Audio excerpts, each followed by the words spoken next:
New videos every day.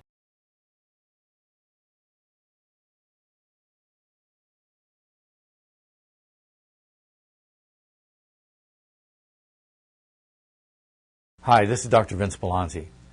Let's talk about a little thing that I've been observing lately. Have you seen or in the statistics what's going on as far as the amount of sugar that we consume? We talked about this before in videos, but I wanted to put out a couple observations there. We've talked about high fructose corn syrup, and we know that fructose in a fruit, a little amount, can actually be a healthier sugar. It doesn't cause as much of an insulin response.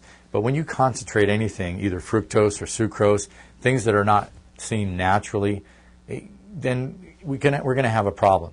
But the observation I'm talking about, we work in our clinic with something called HCG.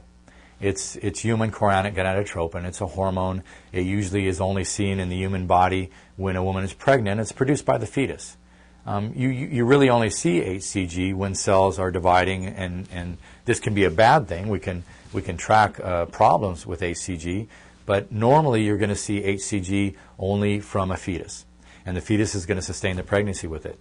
The interesting thing is that the HCG will open up access to fat stores and have an effect on appetite. Now that's what was observed years ago, because HCG has been used for quite a long time and used very safely. But what would happen is people would use HCG and use other things, and they would actually see an effect on their appetite.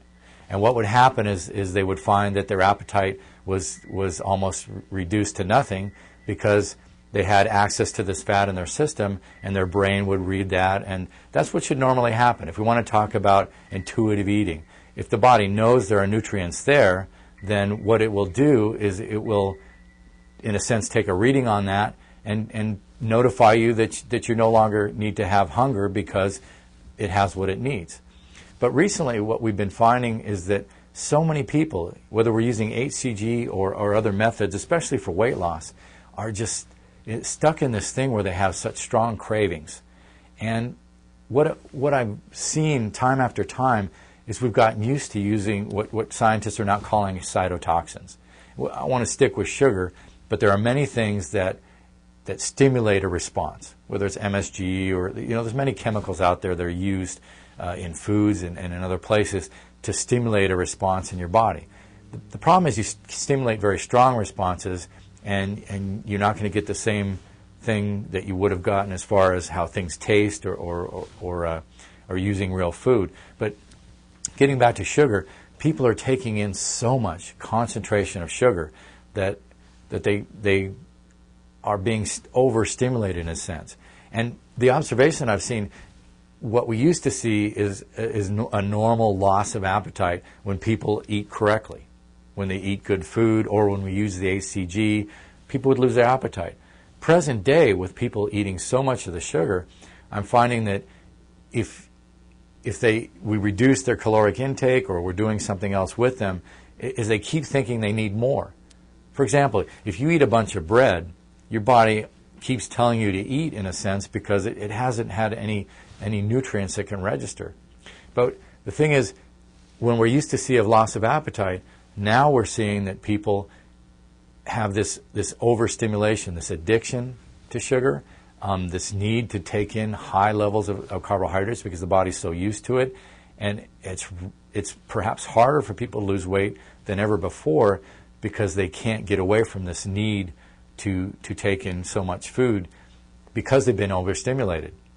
We've talked before about studies that have shown that even the chemical sugars, being more of an excitotoxin than sugar, will make people overconsume further than they do when they're eating sugar.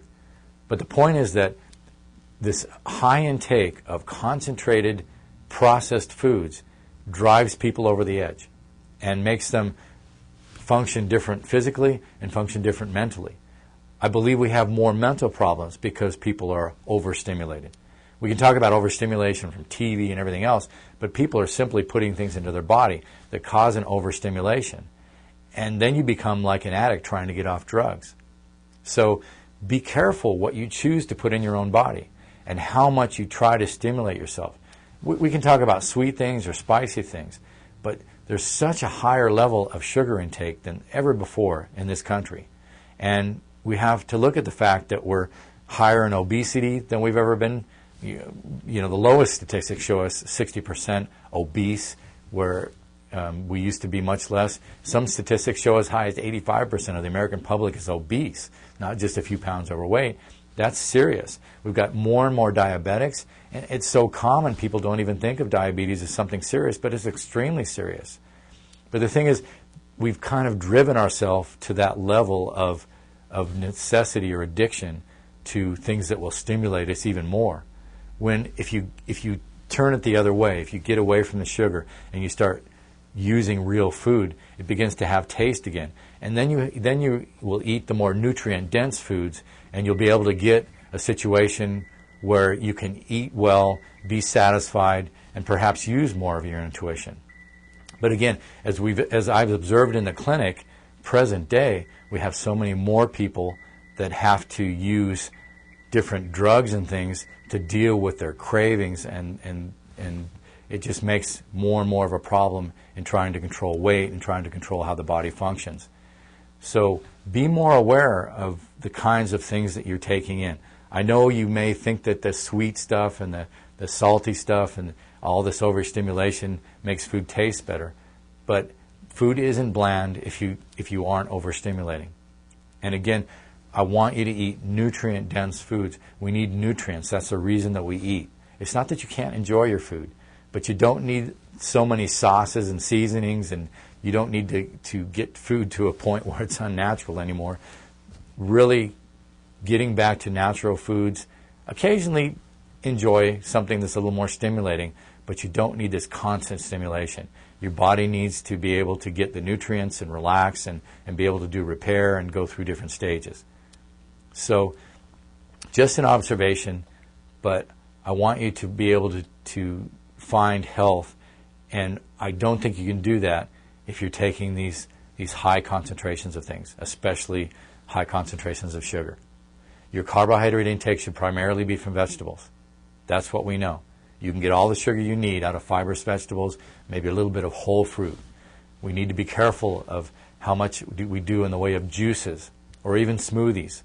We need to be careful of all the sugar that's used. Look into how much sugar you can drink. It's real easy to overconsume sugar if you put it in a syrup or a drink. Sodas, for example, very, very high concentrations of sugar. And if it's not sugar in its diet, that can be even worse. It's shown in many, many studies that diet-related type foods and drinks are probably worse for you just because of the addictive properties, let alone the fact that you're taking in chemicals that are new to nature and they cause their own problems. So, again, I think people used to be able to be a little bit more intuitive on when they were full and what they were eating, but we've gotten to a point where I think people have lost the ability to reason and listen to their body. You're going to have to find a way to be more critical and make better judgments on what you choose to put in your body. Again, this is Dr. Vince Bellonzi. I want you to be healthy. I want you to be able to be happy.